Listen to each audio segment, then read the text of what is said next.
Hey everyone, and welcome to this special edition of Risky Business Features. My name's Patrick Gray.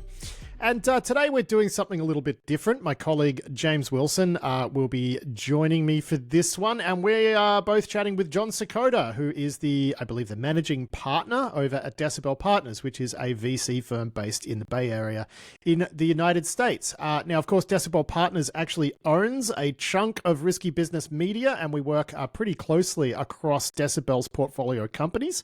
Actually, the way that all came together is we were already working with a bunch of Decibel companies already, and we thought we'd just formalize the arrangement more or less. And now these days I scope out some investments for them and whatnot, and I've done a couple of them with Decibel so far, and we thought it would be a good idea to bring Jon onto the show, and we could have really a conversation about how it is that you, dear listener, can pitch a venture capitalist on your wonderful cybersecurity startup idea. And not only that, but we can hear from Jon about how AI has changed that process, because obviously the window for what's possible has really changed a lot thanks to the emergence of large language models. So first of all, James, Jon, thank you for joining me. Thanks, Pat. Great to be here. Thank you so much, Pat. Long-time listener. So excited that we're finally doing our first show together. So I'm really grateful for the partnership and was excited that we were going to tackle this topic together. Yeah, so let's just jump right into it. And I guess, I mean, it's a big topic, right? Like, how do you pitch your cybersecurity startup? But I think really what we're going to be doing in this podcast is talking about how pitching a cybersecurity startup to a venture capitalist has changed. And it really has, because everything in some ways has just got so much easier. It's a lot easier to build software, to build applications. So I guess in some ways the bar has been really raised in terms of like how cool your idea needs to be to get up. I mean, do you agree with that statement? I suppose that's a good place to start. Well, let's talk about what AI is and what it isn't first, just to make sure that we're clear about how it's helping people, and then maybe some of the myths around like how magical it can be. So obviously, if you have a really interesting and unique idea and you are really great at directing AI to help accelerate the production and the development of that product, you can compress the timescale by which perhaps you can generate an idea, create a proof of concept, and maybe even create a product and put it in people's hands. So that timescale maybe a long time ago used to be months, maybe even quarters, right? Sometimes you had to raise the money in order to show people the proof of concept. The truth in the beginning is like, you have a PowerPoint, you have an idea, I'm trying to see what's in your eyes. The investor world is trying to imagine the world that you see. And it can be incredibly frustrating when you can't actually show people what that looks like until you actually build it. And then, once you build it, sometimes people say, like that starts to look more magical and starts to look more genius. You can show off that genius a lot faster. So I do think the time scale by which you can create that is compressing. You don't need as much money. And so in sometimes days or weeks, you can show people a proof of concept. And that is magical. Now, I don't think AI magically creates unique ideas. I think if you don't really know how to direct AI in a unique way, you can build very generic products, and generic products I don't think necessarily stand out in markets. So in some ways, if you think about AI as being generalizable intelligence, and you think about startups as being like the expression of really unique ideas, they don't always go hand in hand. And I think sometimes people get confused when they put them together, because in some ways, like the more generic an idea comes across, the harder it is for a founder to stand out in the crowd, and the harder it is for a VC to believe that that idea will be durable. I mean, we've seen also this SaaSpocalypse stuff, right? The idea that like SaaS is in all sorts of trouble thanks to people being able to vibe code SaaS replacements. I don't personally buy into that theory so much. However, I think if anything, there is something to that when it comes to startups, which is the barrier to entry now is a lot lower, right? Which makes, I guess, the barrier to getting funding probably a little bit higher. Because you must see some ideas that you look at and say, well, that's cool, but someone else can come along and just throw that together, vibe code that, and then off they go. You're just going to be swamped with competitors. So is that something that you are that you have to think about now as an investor that you didn't have to think about previously? Well, to maybe take pieces of that point that you made and try and address them individually. First is this concept that the barrier to entry is low, and that maybe AI made it even lower because now we can vibe code or use AI to kind of get into the game with a relatively small amount of money. That's been true in software and in Silicon Valley startups for decades. I mean, if you think about the cloud evolution, right? I used to go out and actually buy servers. You had to buy servers. You had to buy Oracle licenses. You had to buy Microsoft licenses. If you didn't do that, I too am old. I remember. Yeah, I this. know. I'm sorry. I'm sorry, Pat. Sometimes I have to tell these stories just to remind everybody what it was once like. But yeah, you used to go out and buy hardware, and you bought proprietary software. And we used to say to people, if you didn't have tens of millions of dollars, it was even just hard to go into a customer like J.P. Morgan or Morgan Stanley and say, hey, I've run my software on your environment, because you needed to own Oracle and Sun even to do that. So that changed with cloud and open source and sort of democratized access for everyone to build in the 2000s and 2010s. And now I think in the era of AI, you're seeing the acceleration of that trend. So just even more people can get in the game. But maybe an analogy I would use is it still is like the Olympics. So just because you have maybe 100,000 people that want to run a race instead of 1,000 people that want to race, there still are only 8 lanes. And so everyone's got to qualify to get, into the top, 8 lanes to even get to the semifinals or to get to the final. So I think just can we call the LLMs like performance enhancing drugs in this well, metaphor? Because that'd make it a lot funnier. I guess what I would say is like the LLMs and AI, it will make the best people on the field even better. But it does not necessarily change the math for everybody. So if you were not really destined to be a founder, and this is not really the game that you were intended to win, AI is not going to solve that. And I think that is where I would say, yes, it can be a distraction to have 10,000 more people running your race. But the truth is, if you put everyone in the New York City Marathon, the same 7 or 8 people are still going to win, even though you just open up the qualifying to everybody.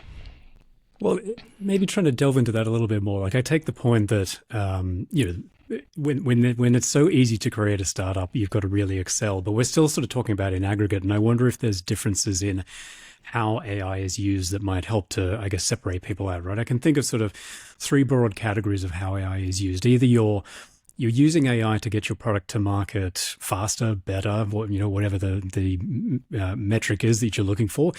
You might be using AI directly in your product, and that's a particular selling point. That's a differentiator for it. And then there's even, I guess, entirely new classes of products that are required because of either companies that are developing frontier AI capabilities or that they're using it so heavily. So if we think about across those 3 different lenses, right, and feel free to add more if there's others that come to mind, are there certain aspects of those different use cases, or I guess formulas for what might be behind a startup, that are more interesting to you at the moment? Maybe, James, to reflect on your question for a second, I think that there's this moment in time where everyone feels like AI is changing everything. But if you, for a second, remind yourself that the entire world has been obsessing about this technology now for years, right? I mean, ChatGPT is 3.5 years from the magical ChatGPT moment, and then I think almost every founder and everybody in software has been obsessing over foundation models and their capabilities and coding agents for years. So I think it is fair to say that the diffusion of this idea into the startup ecosystem is relatively pervasive at this point. So I would say it's maybe not so helpful to fixate anymore on AI being this massive differentiator or even a massive new investment opportunity or sector area, because it is so diffuse. And so I guess that takes me back to this point of like, what was the unique problem that you were trying to solve with or without AI? And then if AI is an accelerant, great. Or if AI makes you an even better founder, great. Or if AI is, the new frontier area that somebody else is deploying and therefore you can help because you've got some bespoke expertise. Those are all obviously great, investment theses.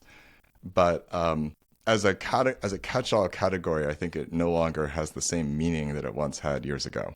So it's no longer true that I simply slap AI on my pitch and I get millions of dollars from a VC. It's not clear, and it's not clear even when it was true that that was a good idea, right? So I think when you look I think plenty of us realized that was not a good idea. I think if you look at the haves and have-nots, there was a separation of those who really knew what they were doing with AI, and maybe those who maybe were just trying to fast follow.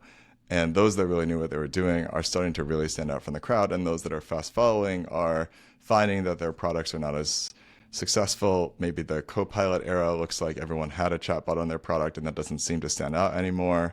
I think people are now, they're very aware that it's very expensive to have inefficiently run language models. So, if it costs a ton of money and takes a ton of time for AI to do its job because you weren't really great at AI engineering, these things are starting to show now. And I think that is the lesson learned in all this, which is, to the extent you were doing something unique, it can stand out. But if you weren't really doing anything unique, the market can see it now. It's funny, right? Like, I was having this conversation the other day where I was saying maybe we can think of AI or AI coding as just another level of abstraction, right? So, no one's written in machine code for a long time, right? But we don't say those people aren't, don't know how to write computer code, because they're not doing assembly.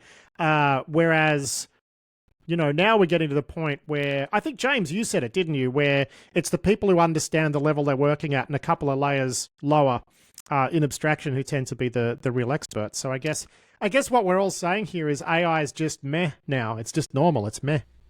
Well, I don't know that it's meh as much as it is magical to the extent that the person using it has a magic power. But if the person using it doesn't have a magic power, then I think it is a just generalizable intelligence or generalizable capability, which might be great in certain work environments where you're really just trying to create efficiency around work that might have been commoditized to begin with. But the startup world does not work that way. The startup world is the exact opposite. It is trying to express human ingenuity and uniqueness in packaging that the world can consume in as short a period of time as possible, where people have a window to exploit being unique and new.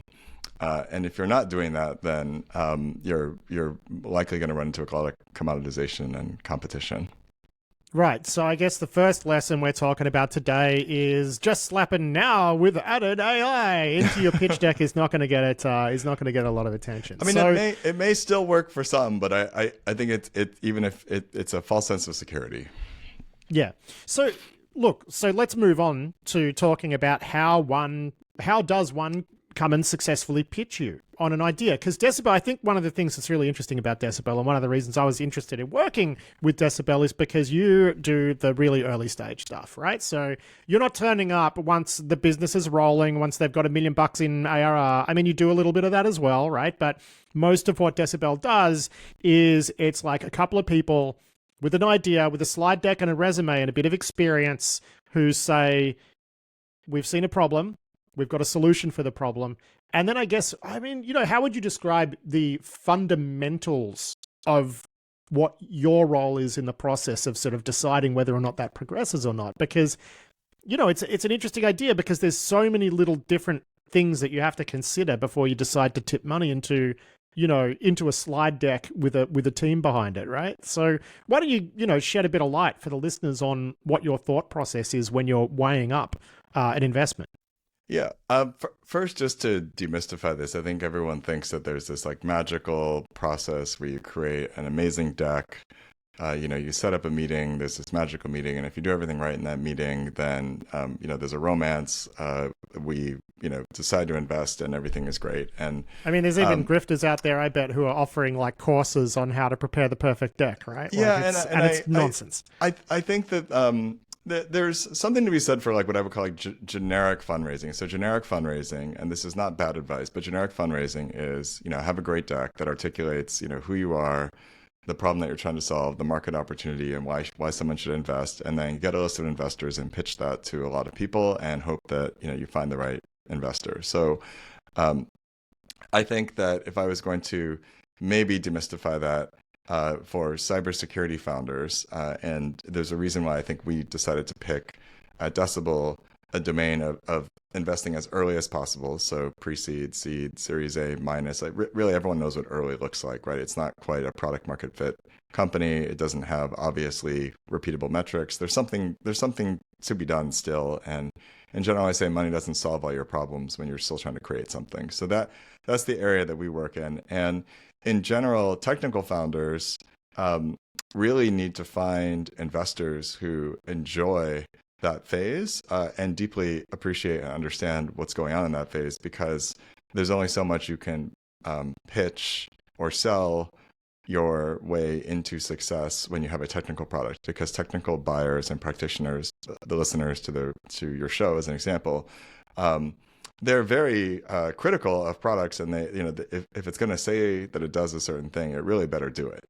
And I like to joke, like no cybersecurity practitioner picks up the phone and says, I'm just dying to talk to a salesperson. So there's just not there's not this like traditional buying universe in this domain, and similarly, the investing universe is non-traditional. So my first piece of advice to people about pitching is, before you pitch, do your research on who are the kinds of investors who like these kinds of products, likes these kinds of sectors, likes this particular stage. Because if you take a universe of 3,000 funds, you can get that down to a very, very small group of maybe dozens.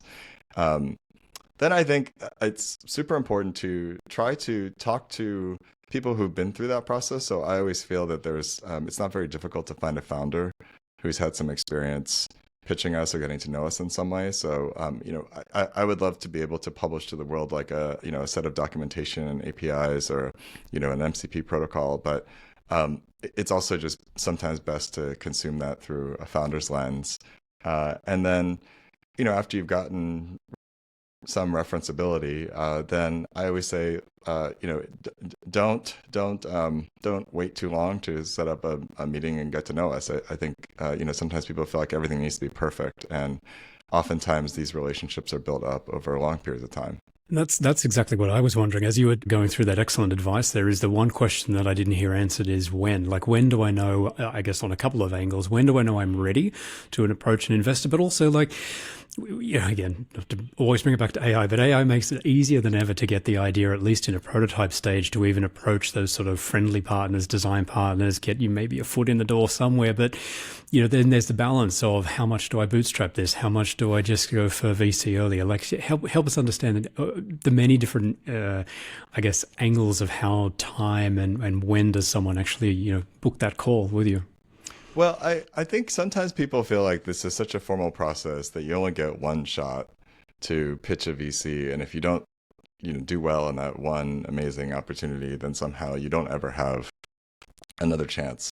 So I'll be the first to say that that's really not how it works at all. I mean, I think oftentimes we'll meet a founder maybe even years before they've even, decided to leave, let's say, the company that they're working at to go and ideate and think about their idea. Or while they're at that company, they'll ideate with us. So we actually even have a community of people, we call them future founders, that are ideating and thinking about building something. And they often want to spend time with our active founders to learn from them. Sometimes they want to advise them. Sometimes they want to help them. The founder community is very strong, especially in cybersecurity. And so oftentimes maybe you're a CISO, or you're a head of product, or you're somebody that cares a lot about products that are being built by founders. And we often take meetings with these people all the time, develop relationships, ideate on new ideas. And, oftentimes by the time someone has pitched us, maybe we've met for years in an informal way before we've actually gone and gotten to the point where they're asking for money or we're offering it. So we've talked about the timing and whatever. Now, earlier you mentioned, hey, there's thousands of these funds out there, but you can whittle it down to like a few dozen and, maybe approach them. That's a very daunting idea to most founders who don't live in the sort of investment world. They don't know a good VC from a bad VC, right? So, I mean, we've been talking about how does a VC select founders, how does a founder get their idea in front of them? But let's reverse that for a second. How does a founder select a VC? Because my impolite way to describe venture capitalists in this industry is I often say they're the real estate agents of technology, right?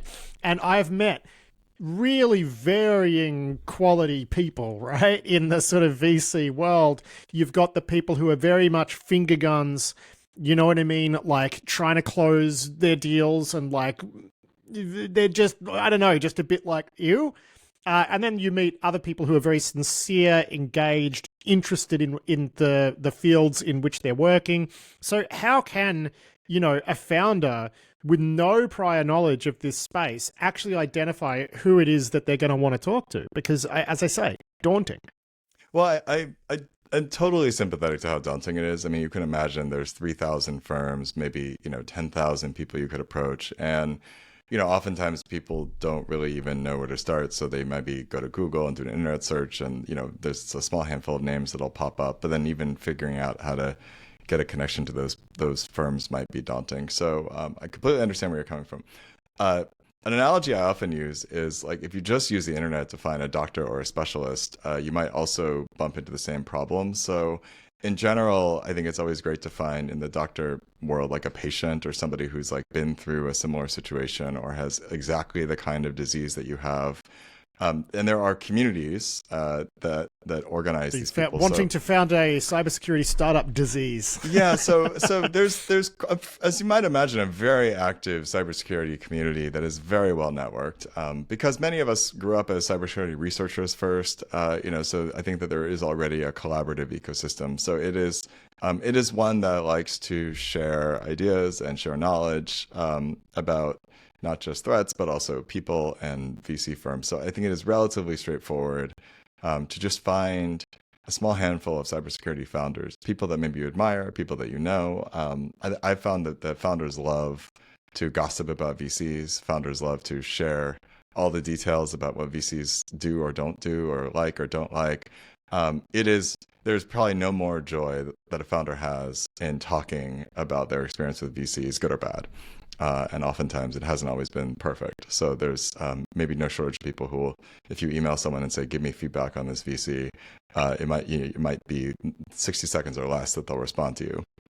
Yeah, so, you're right. Yeah, if you're looking for complaints, you'll find them. Yeah, so I think, again, like if you have some sort of like unique medical condition and you're looking for a specialist, you obviously like wouldn't just rely on the internet, and you would find patients that have succeeded.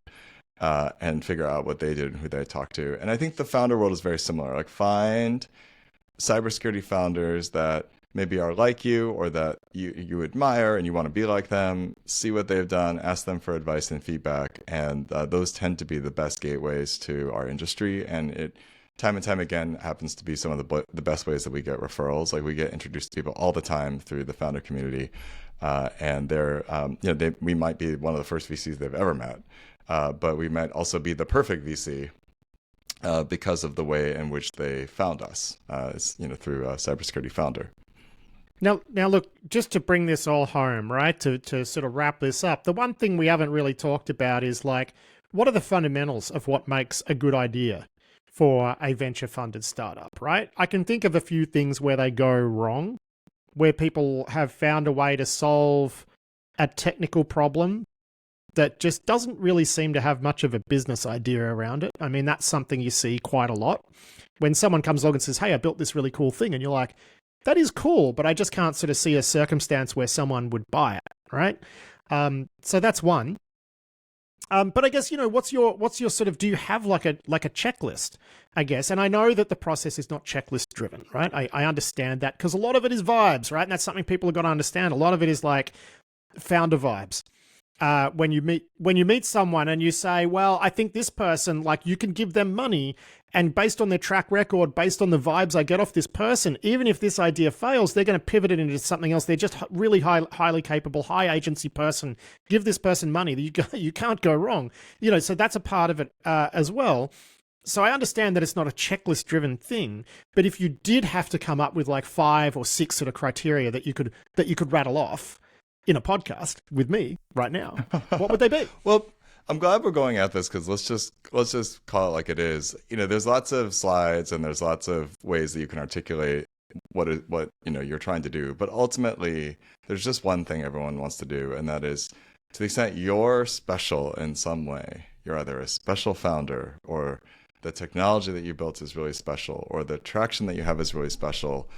You're trying to convey that you're special. And on the opposite side, the founder just wants the VC, and the VC just wants to feel like this is special and unique and not like everything else, and not the same idea just repackaged by a new team in the same old way. So I just keep going back to this uniqueness, or this concept of being special. So maybe just to hit on these points, I think oftentimes when it comes to describing your story as a founder, as a team, people gloss over this in just one slide, and they just say, hey, I was a senior executive at this place, or I was a researcher at that place, but they don't really tell their founder story. And I always say, I never really know where someone's going if I don't know where they've been.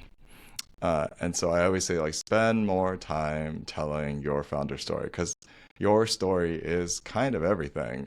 Where you came from, why you're choosing to do what you do, why this is the magic moment for you. I think people gloss over that way too quickly. So take more time telling your story. The uniqueness of a product is the second one. So I think there always has to be something really magical about something you're doing in the product that is super hard for everyone to do and very defensible. Otherwise, it's just hard for people to imagine that this is a sustainable differentiation. And especially in cybersecurity, in the era of AI, I think people want to see something that is fresh and unique, and is very hard for people to replicate. If I may, I just have two examples, because I know last week we announced our new investment in Ent, and we also announced that RunZero was acquired by Accenture. And I think these are two great examples of Man. I mean, I saw the size of the round for Ent, and it's a monster. So and I think if you I know that you've been close to both of these companies, but I think when you get down to, these are amazing people with amazing stories, but also products that are incredibly unique in their technology and packaging. So to put small models on endpoints is groundbreaking. In Ent's case. Sorry, look, just in case the audience is lost here, I'll just explain who Ent is. And, full disclosure, I'm an advisor to Ent, which I'm absolutely thrilled about. But they are doing intent-aware security on the endpoint, so they can put small language models, stuff them into every corner of an endpoint. You can even put them in the browser. It can take telemetry from an endpoint, kick it out to models that are off that endpoint as well. But the idea, it can even use computer vision to see what users are doing. But the idea being that it really can shoulder surf a user and stop them from doing dangerous things. I mean, there's endless use cases there. You're worried about click fix or phishing or whatever, it can deal with that. You're worried about DLP use cases, it can deal with that. And honestly, the use cases there are just going to unfurl and be unlimited. I think there's one other company having a crack at this, but this is a big idea. It's unique. The total addressable market is basically infinity, right? So they've just come out and, what is it, a seed round of $100 million, which is like, yeah, okay, they're really going for it. And I see why you picked this as an example next to something like RunZero, right? Which was, a very special founder with a cool idea who didn't really need that sort of level of capital commitment to make this thing possible. And just announced an exit last week, very successful exit. Also an advisor there, so that's great news for me as well. Well, and I know, these are great examples. I know all of your listeners know that H.D. Moore is special. Maybe not all of them know that H.D. is the founder of RunZero. So, well, there you go. Yes. H.D. Moore, as an example, when he came to me and I said, hey, how does this work? And he said, well, I have this proprietary protocol that I built, which is basically, decades learned on how to traverse networks to discover assets and software. I knew in that moment that there was only a small handful of people in the world who even had that level of proprietary knowledge to be able to discover assets on networks without credentials. So that was what inspired me and Gordon Line from Nmap and others to invest. Was we just knew how hard this was. And so these are, I think, two great examples of like perfect people doing the perfect product. And I think oftentimes people fixate on market, or they fix it on, the TAM, or they come up with other slides that they want to show me. But I'm usually fixated on those two things. Are you the perfect person for this moment? I really hope so. I mean, there's so many people that, they walk the world obsessing about something, and then the world allows them to come and really express themselves in this way. And then it really comes down to, when you express yourself in this way, do I think you're doing it in a way that is truly unique? Because if it is truly unique, then I'm usually willing to give you a shot, because I know just how hard it is to have the courage to get to this point. And if I think you're willing to bet your life on trying something in a really unique way, then I want to be there to support you. Well, I mean, Lou and Brandon, who are the founders of Ant, I mean, great example there, right? You don't throw a $100 million seed round at people who don't have a good track record, right? Like, that's just not what happens. Yeah, and I think just to make sure that everyone gets all this in context, like the size of the bet often is commensurate with the risk reward of the opportunity, and so it sometimes is like just as genius to hand someone $5 or $10 million as it is to hand them $50 or $100 million. It really depends on how much R&D risk they have to take on, how big is the upside after they take that R&D risk. So I think, well, and how fast they have to go, and what the competitive landscape looks like, so as no well, one, right? Yeah, so no one builds a small endpoint company, right? So I think it's been a good 15, 16 years since people even decided to start brand new endpoint companies like CrowdStrike and Cylance and Carbon Black and SentinelOne. I mean, these companies were all started around 2010. And that cohort has now run, and it's 16 years later, and now there's a new paradigm with small models, and so that probably requires a size of investment given the market and the competition ahead. In other markets, you may be able to get a lot farther with a lot less money. And it may make more sense for you to, capitalize your company in a little different way to explore how you're going to find product market fit, because maybe the competition is different, or the market size is such that it's growing over time, but it's maybe not ready to take all of that money right now. So I don't think everyone should in any way feel like they have to raise $100 million to be successful, because sometimes 5 or 10 is exactly the right amount of money that you need for the kind of company that you're trying to build today.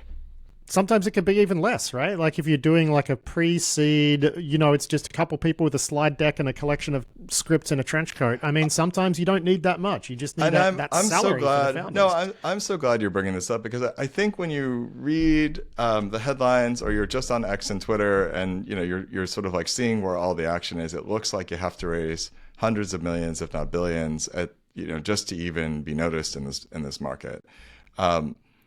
I think there are just so many great examples of people that are raising a lot less money, and maybe their companies are just not as visible to the outside world. But for the founders and for the investors and for the customers, these companies will all be tremendous wins.